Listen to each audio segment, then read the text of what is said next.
Одоо сүүл анхны донд бол нэлийн түгээмэл асуудал болсон л доо. Байнга л нэг зурхаа харж ээж өнөөдөр ажилдаа гарч идэг. Байнга л нэг сайн өдөр харж ээж үсээ засуулж идэг ч гэдэг юм уу гэх жишээтэй. Энэ бол одоо тэгээд эхлэл төгсгөлгүй болсон гэж бодож болохоор. Тэгэхээр та одоо хол газар ном үзээд бас Монголын нийгэм бидний амьдралаас тодорхой хэмжээгээр жаахан аслагдж байгаад эргээд ирсэн. Одооний бидний энэ монголчуудын шүтлэг энэ уламжлал дээр гарсан ямар нэгэн өөрчлөлт сайн муу аль ч утгаараа танд ажиглагдсан бол тухайлбал юу ажиглагдсан? Олон юм байх шиг байгаа. Би бол одоо бүр одоо хуучны хүрээний лам биш те хуучны одоо мөн л ялгааг бол одоо 21-р зууны нэг залуухан хүн бид нэр адилхан шинэ үеийг эхэлж гин гэж үздэг. Тэгэхээр бидний харахад энэ ерөөсө бурхны номонд байхгүй бах гэж бодмоор юм их ажиглагдаж байгаа. Хуучин уламжлал биш байх гэж бодохоор зүйлүүд бөөг юм ороолоод холцсон ч байх шиг эсвэл бүр шал өөр одоо хүн нэг хүний одоо зүгээр намдаг сэжиг сэтгэлээр нэг гаргасан үйлдэлүүд ингээд бүр уламжлал юм шиг дэлгэрээ явцсан байх шиг байна. Одоо цагт жишээ нь хадаг үе чинь тэг хүмүүс хадгийг дэндүүх өргөнөөр хэрэгжилж байна.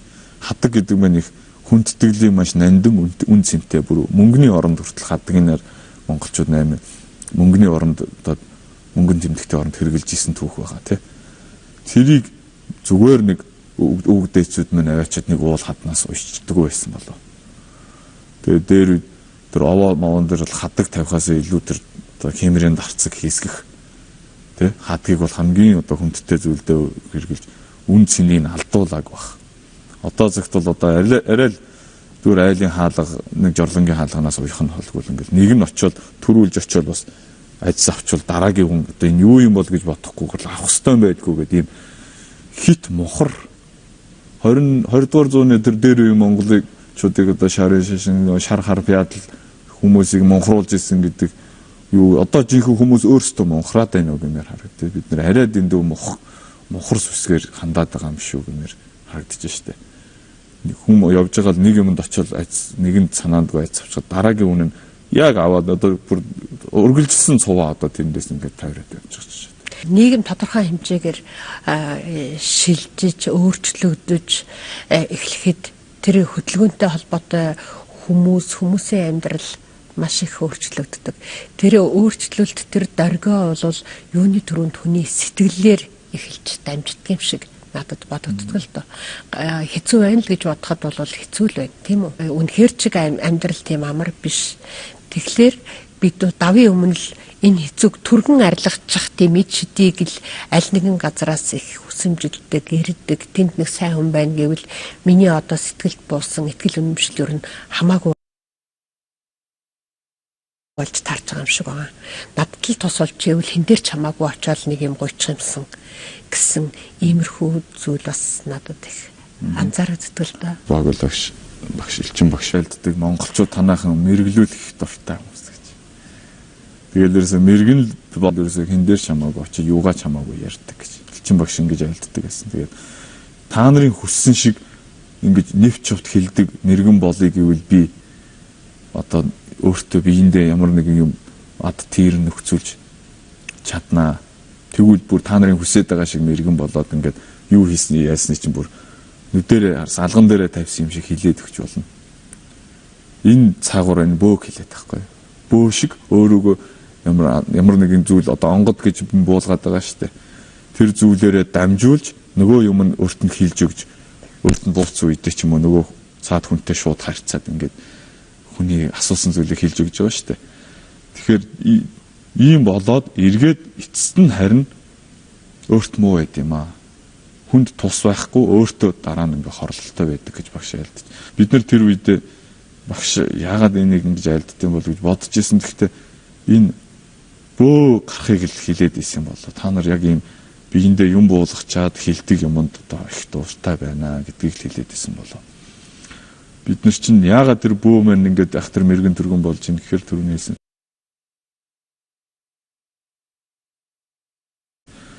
Тухайн бөөдөр буусан хүн рүү буусан зүйл хүн бус гэдэг аймагт багтдаг гэж үздэг байхгүй бид нар. Мим аян буюу хүн бусын аймаг.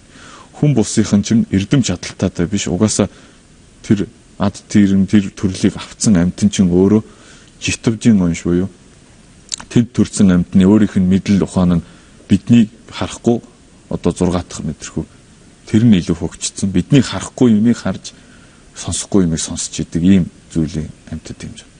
Тэднээр дамжуулж нөгөө хүний цаад юмыг асуусан хүний зүйлийг мэдээд нөгөө хүнд дамжуулах жишээтэй ийм. Тэгээс бид нар асар мэргийн юм байна дүргийн юм. Энэ л бидний аврал юм байна гэдэг нөгөө мэргэлсэн хүнийг бид нар хамгийн оройд одоо тавьдаг. Энэ үзэл бол бидний миний төрөний хэлдэг мохор сүсгтэй бид нарт эндүүх албатай. Тэр мэрэгэн түргэн байх гэдэг нэг асуудал. Бидний зорж шүтэж дээдлж байгаа шашин тэр зорьсон хамгийн одоо ариусэл гэгэрл гэдэг зүйл маань өөр асуудал байхгүй бидний. Мэрэгэн байна гэдэг чинь өнөөдөр бидний ажил үйл бүтээх талаар юм уу? Асар аливаа нэг асуудал дээр шийдвэр гаргахад хэрэгэлдэг зүйл. Гэтэл тэрийг бид нар ачтын бүр одоо аврал амгалан одоо хойд насны тэр авралт барьж болохгүй юм байна. Үүн дээр одоо манай монголчууд сайн бодоосоо тэгээд өөрхий бөө болъё гэж хүссэндээ болж байгаа биш ихэнх хүмүүс. Бөө болохоос аргагүй байдалд орж байгаа тий. Үүнийг багш нар бөөгийн бодон бөөгийн нөлөө тийм нөлөөнд орох гэж байгаа. Тэгэхээр тэр бөөч нөлөөнд оруулах гэж байгаа дэ биш тухайн бөөд бууж байгаа нөгөө хүн бусын зүгийн амьтад чинь өөрийгөө тахиулах өөрийгөө одоо шүтүүлэх тийм асар их одоо өрсөлдөөн донд байдаг гэж үздэг. Тэгэхээр тэр нэг бөөд буужсэн тэрэн өөрийнхөө зүгийн өөр бод тэрэнгүүд өөр нэг хүн дээр буух тэргээр тахиулах тийм сонирхол асар их учраас бөөгөр дамжуулаад үзүүлж байгаа хүн рүү нөгөө нөлөө нь очиждаг. Тэгээ тэр хүн дараа нь удахгүй өвдөх юм уу? Хин нэг өвдөж ийнэ гэвэл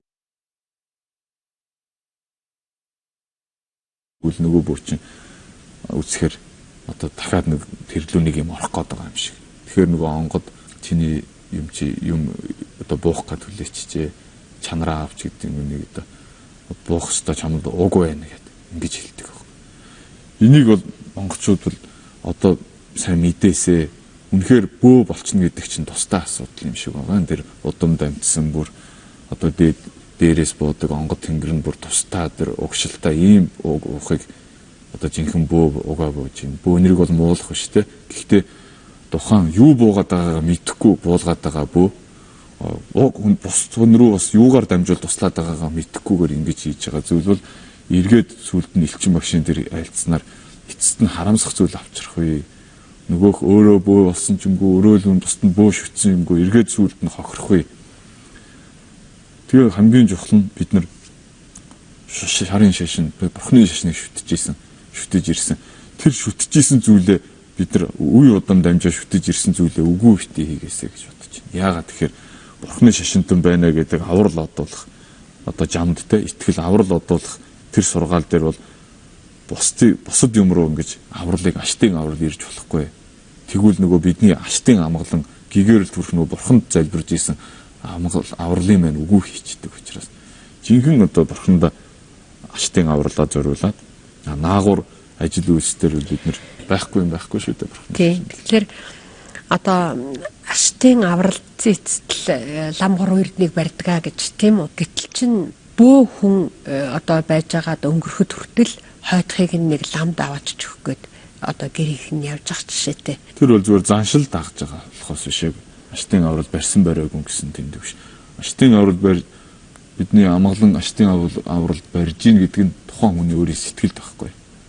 Тэгээс хин нэг нь намайг өд олчиход нэг бурхан лам руу очиод яснаар би аштын авралаа ламд атгах байгаа гэсэн үг биш. Биш байна тийм үү. Тэр өөрөө одоо намайг энэ л аврах юм байх шүү гэд бодоод хин рүү юу руу хандж байна. Тэрүүгээр одоо бид нар аштын аврал гэж байгаа. Тэгэхээр өнөөдөр нэг ажил үйл бүтээх гээд бөөд хандах нэг ондоо. Гэтэл ерөөсөө тэр бөөгийн тэр онгод юу руу чинь энэ л намайг хойштой энэ л аврах юм байна гэдэг ингээд бодоод залбирж байна гэдэг аштын авралаа бурханд залбирсан тэр үе удам дамжсан авралыг үгүй хийж байна. Тэгээ бөөнөрийн нэг ярьдаг юм би энэ дээр хэлэхэд бөөнөр өөрсдөө тэгж боддог. Бидний унган шашин байна гэж ярьж байна. Монголын унган шашин бол биш л дээ. Бөө мөрөглийн яс гэж хэлдэг. Бөөгийн шашин гэж хэлдэг. Бөө мөрөглийн яс гэж. бөө мөргөлийн ёс унган байхаас аргагүй. Бусад бүх оронд одоо Европч бай, Баруун Америк бүх юмнууд бөө хамгийн түрүүнд дэлгэрдэг жамтай. Дэлгэрчсэн тийм. Шаманы ёс бол ерөөсө хамгийн түрүүнд дэлгэрдэг бүр жамтай. Яагаад тэгэхээр хүн нэгдлийн үеэс л хүмүүс чинь гаднаас хүний сэтгэл гэдэг ямар л нэгэн өөрөөс нь хүч чадалтай зүйл гадаад ертөнц байна гэж үздэг. Тэгээд аян цахилгаан буух те бороо мөндөр хаях газар хөдлөх энэ бүх байгалийн гамшиг энэ бүхэн дээр цаана нэг юмны эзэн байна гэж үздэг. Байгалийн нэг бидний энэ бүхнийг зохицуулагч нэг эзэн байна гэж энэ мохор сүсэг дээр тэгж хэлгэнсэн байна гэд ингээд дамжуулдаг хүн нь бөө болоод гарч ирдэг. Тэгээд онгод тэнгэрийг тахих ёс бол аливаа улс үндэстний хүн нэгдлийн үеэс хүний тархинд хамгийн эхлээд буудаг зүйл учраас бөөгийн яс унган байдаг жамтай. Гэхдээ унган байхасаар хамгийн гайхамшигтай биш. Эхлээд хүний сүсэг сэтгэл мухар хамгийн мухар үе дээр үүсч чаддгаараа унган байдаг. Тийм ээ. Унган шашнаа ёсоо Чингис хаанд хүртэлтэй бөөгөөсөө болгоомжлсон байна. Дэв тэнгэрийг өөрөө тэ хороолгосон байдаг шүү дээ Чингис хаан. Тэгээд Автасан хааны үед анх шарын шишнийг авахд Төмдийн Алтан хаан өөрөө өвчтөй байж та хүний ингээд уйман өвчин гинөө тийм өвчин байт юм. Тэгээд маш их өвддөг үе мөчн янгинж өвдөд хүний халуун бие рүү цус руу ингэж дүрхээр төр зурныг намддаг байсан гэлээ. Тэгээд өдөрт нэг хүний одоо өв битүү ингээд толгойг нь цаазлаа тэр бие рүү ингэж хөлөө дүрж ингэж өвчнөө намдааж ирснийг нь 3 дугаар далаалаа таны наад арга чинь буруу. Бусдыг зовоогоод өөрөө жаргадаг ёс байхгүй. Зовлон сүрж зовлон битээ тариач би наатгаж хийдгэж өгөө гэж. Тэгээд далаалан юунд 3 дугаар далаалан содномжамс ийм харилсан байлаа. Тэгээд тэр имээр хурдан идэгчээд ер нь энэ шашин чинь ямар номлолтой юм бэ гэдэгт нь ер нь өөрийн сэтгэлийг номхдох, өрөөлд гай болохгүй, өрөөд тус хүргэх ийм үүднээс энэ шашин явдаг. Бусдад битгий хор хүргээч гэдэг ийм үүднээс энэ шашин номлол гол номлолын толгуур инэ гэд. Тэгээд Төмдийн Алтан хаан үүнийг хүлээж аваад манай Монгол арга халахын Автасан хаанд хэлсэн байт юм. Би ийм шашин залчлаа. Энэ их одоо бурхны шашны хамгийн одоо шин юу гэж байна гэд.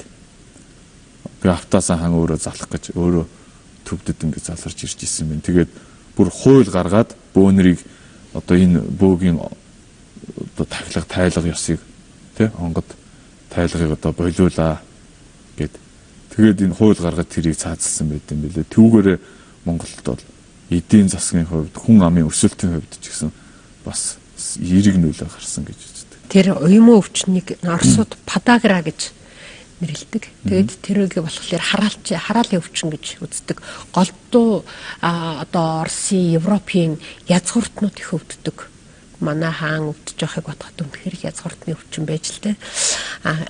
Зүгээр ингээд сонирхоход байна шүү дээ. За тийм завсрын одоо дэв ич байдаг юм уу, ад ч байдаг юм уу, тийм зүйлийг оруулж хаад тэр нь ингээд нөгөө хүнд хорл үзүүлээд байдаг. Гэтэл чинь бас одоо дээд язгуур юм байдаг юм уу, одоо тэгээд цагаан зүгийн лус, тэнгэр энэ одоо онгод болж ирдэг тийм бөөнөр бас байдаг. Тэглээ гэхэд бурхантай үзүүлэхгүй л дээ. Тэр чинь одоо бурхны шашны сахиуснууд дотор ч гэсэн цагаан зүгийн тэнгэрүүд байна.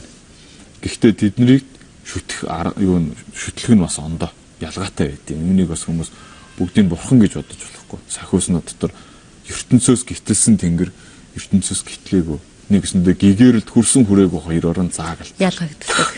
Тэгэхээр гэгэрэлд хүрснийг нь бид нар аштын авралд барьж шүтдэг ёстой.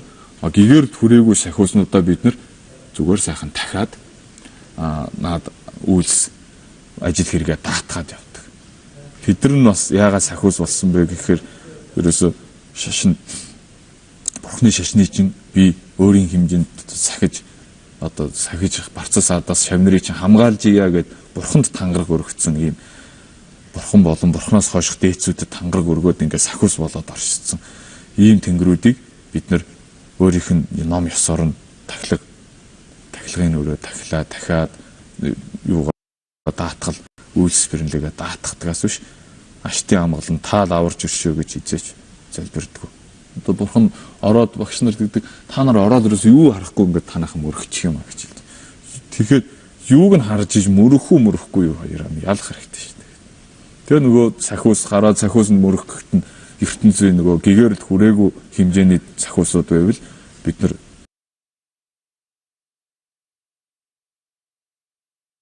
залбирчаад юм хадгаа юм тавьчаад гарах юм.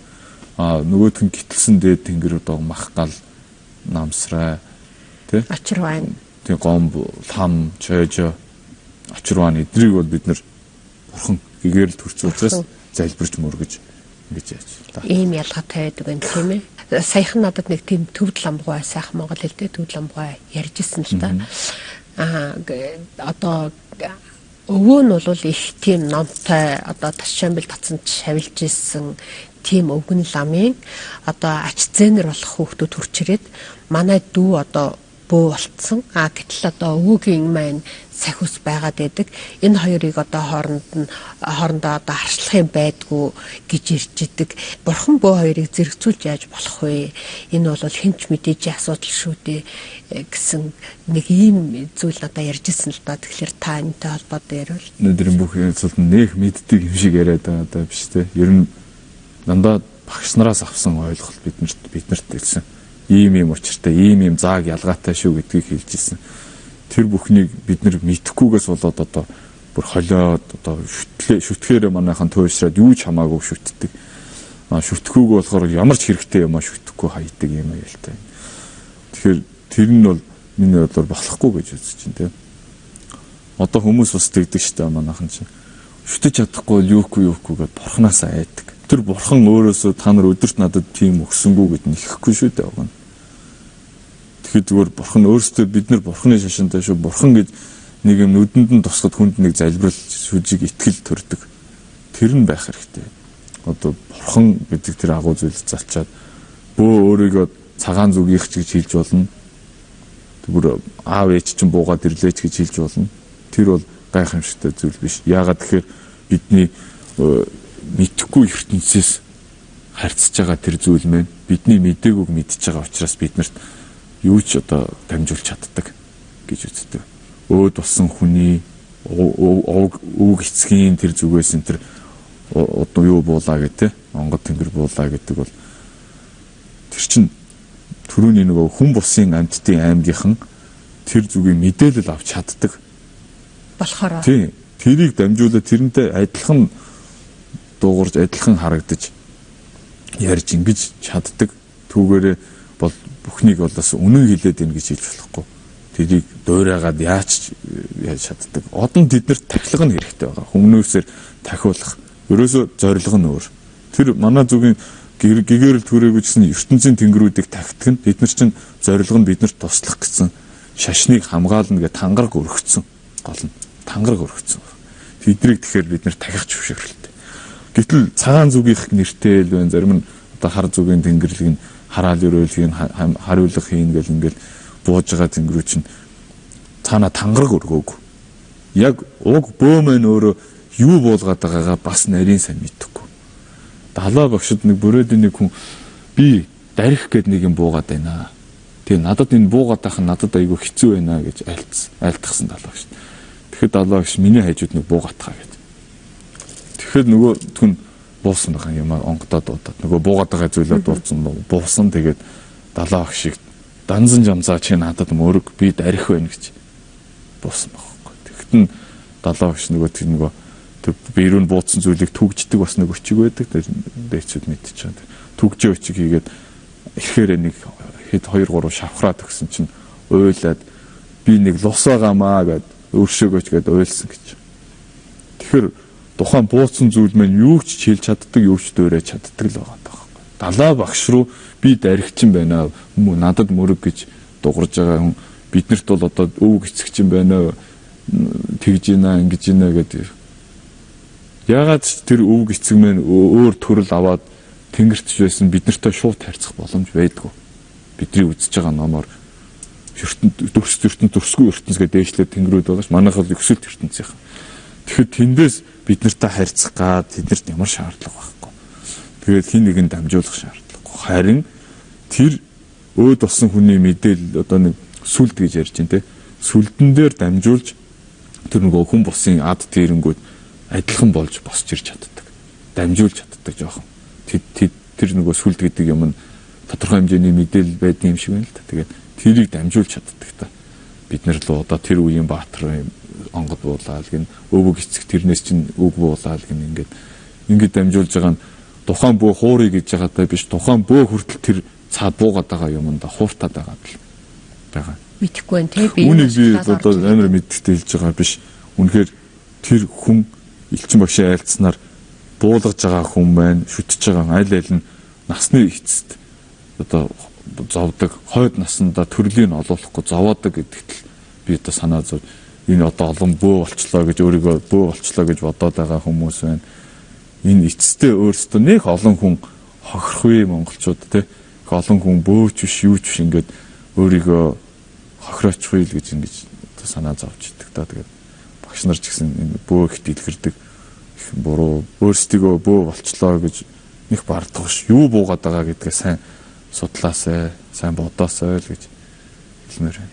Тийм учиртай байна тийм ээ. Энэ бол одоо монголчууд бидний өдөр тутмын амьдралд тулгамдж байдаг, тохиолдож байдаг, бид нэр өөрснөө ирж хүсч байдаг тийм зүйлүүд. Тэгээд чухам юуг авралт барьж, юуг одоо шүтэж бишрэх вэ гэдэг бол тухайн хувь хүний өөрийнхний эрхийн асуудал мөн хэдэж гэлээ гэсэн бас мэдж тэрний одоо учир утгыг одоо өөрснөө олоод мэдчихдэггүй маа гэхэд бас хэн нэгэн мэддэг хүнтэй санал солилцож явж явах нь зөв юм байна гэсэн ийм бодол төрж байна. Ингээд бидний урилгыг хүлээн авч хүрэлцэн ирсэн Гомон Дацангийн Монгол Мэцэнгийн унзад одоо Төвдөн Цэрэн таны цаашдын буй номын үйлсэд их амжилт хүсье. Бидний урилгыг хүлээн авч хүрэлцэн ирсэн танд их баярлалаа. Би ч их баярлалаа. Тэг өнөөдөр танаа нэвтрүүлэгт одоо өргөдөж ороод хэд уран асуултанд өөрийнхөө нэг сонссныхаа хэрээр ингээд хариулах боломж олцсон гэдэл бас талархаж байна. Гэхдээ энэ бүхнийг одоо монголчууд маань ном нэгийг уншиж лам нэгийг шүтэж ирсэн те. Үе удам дамжууд бид нэр үг дээцээсээ сонголтоо хийгээд энэ шашны чиг баримжааг энэ насандаа ч хор хөнөөлгүй эц хойдтой ч бидний сайн сайханд хүрэгжсэн энэ сайхан уламжил шашна зөвөөрөө шүтэж судалж ингэж одоо 21-р зууны хүн гэдэг үднээс шашнаа ч гэсэн 21-р зууны нүдээр харж зөв шүтээсэ гэж одоо далаа гişin альцсан шашин шинчлэгдэнэ гэж байхгүй. Гэхдээ шашныг зөв хумсартай зөв үзлээр 21-р зууны одоо нүдээр харж шашнаа дүгнэлт хийж шүтэж судлаад шүтэх хэрэгтэй гэдэг мухраар биш. Мухраар шүтвэл алийг шүтсэн аль нь одоо тус болох юм шиг мэрэгэн дөргийн юм шиг л харагдах байх. Тэгэхээр бүгдээр зөвхөн өнөөдрийн асуудлын мэрэг төрөг зарга заслаас энэ сайхан нандин зүйлээ бити үгүй хийгээсэ буруу зүйлд бити энэ сүсэг сэтгэл гэдэг нь ариун нандин зүйлээр бити тоглоосаа мөн хүний сүсгээр бас одоо тоглож тий хүмүүс бити сүсэг сэтгэлээр тоглож хүний сэжгэн дээр одоо хүний сэжгийн хүргэж сүжгээр нь далимдуулж ингэж хүний одоо өөр нөлөөнд тий ашиг аливаа нэг ашиг хонжооны төлөө тийм бити олз улаасаа л гэж одоо хэлэх юм да. Тэгээ та бүхэнд ажлын өндөр амжилт хүсье. За их баярлалаа. Үнэхээр яг таны тэгж хүсэж байгаа хүсэл биелэх болтугай гэж би бас ерөөл тавьж байна.